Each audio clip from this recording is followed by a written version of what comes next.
finished another one of the books that's on the Carnegie Prize long list this year. And this is Wrath by Marcus Sedgwick. And it's a Barrington Stokes imprint, which is for reluctant readers, for readers, people who find reading difficult. It's written in a way that's easily accessible. And actually, it's there's two Barrington Stokes imprints on the list this year. The other is called Needle, I think, by Patrice Lawrence. It's I'll get to it, so I'll tell you what that one's about as well. But yes, I thought it was interesting that there's two from the Barrington Stokes imprint this year. I think there was only one last year. I can't quite remember, but never mind. Anyway, this one, Wrath. It's set just after lockdown ends, and it's a little bit about the effect that lockdown has had on teenagers,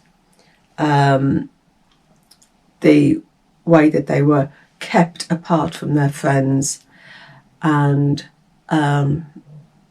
everything that they had to deal with. It almost touches on the fact that it's caused problems for some teenagers being locked down. One of the dads in here, I think it's Fitz's dad, he makes he compares lockdown to the training of elephants, and how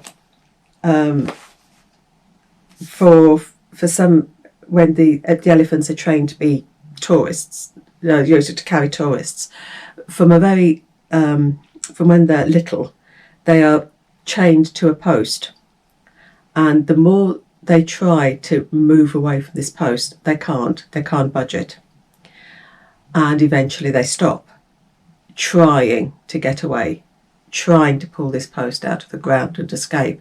And as they get bigger and bigger and bigger, a full-grown elephant would have no problem dragging this post out of the ground, but because it has been conditioned not to, it doesn't try. And the dad in this makes this same comparison to lockdown, that people have been trained to stay in their houses, and so they don't want to leave anymore, which I thought was an interesting point to make. Anyway, back to the book.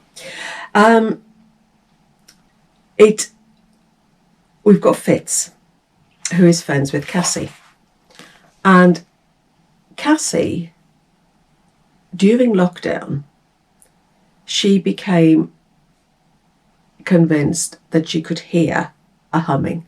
She could hear the earth humming, the earth making a noise, the earth sending out a distress signal almost. So this is the idea that it's touching on the idea that maybe lockdown had effect on the effect that being locked away from your friends has. Oh, she's kind of obsessed with this sound. She can hear this sound, this earth, the earth humming, which, of course, leads her to be bullied at school, teased at school. She's also got a very difficult home life. Her parents argue and fight the whole time. Her parents are environmentalists, and they made loads of money, gave up their jobs and set up this sort of like green charity. Her father believes the earth is already dead, but her mother is more positive. But they fight the whole time. So this is what Cassie's home life is like. So even during lockdown, she was in a house with parents who were constantly fighting. Fitz lives with his dad. His mum's wherever. He doesn't talk about his mum really. Anyway, Cassie, she decides that she wants to get as far away. She disappears. She's had enough. She's had enough of her home life. She's had enough of being teased at school, and she disappears. Just vanishes. And Fitz, while he decides to try and find out more about this humming, is it something, because he's never heard it. She's asked him, do you believe in this? Do you can you hear it too? And of course he said, no, I can't. And so he feels he's let her down because he doesn't believe her. So he tries to find out more about the earth humming.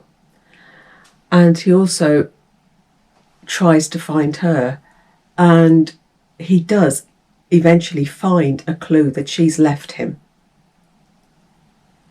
And then he and his dad go off and find her, to find her. And it's a novel about friendship and love. It's a novel about trying to escape from things that are hurting you. It's a quick read, which all Barrington Stokes imprints are. And yes, there's some good points in this one. So, Wrath by Marcus Sedgwick. So, happy reading, take care, and bye.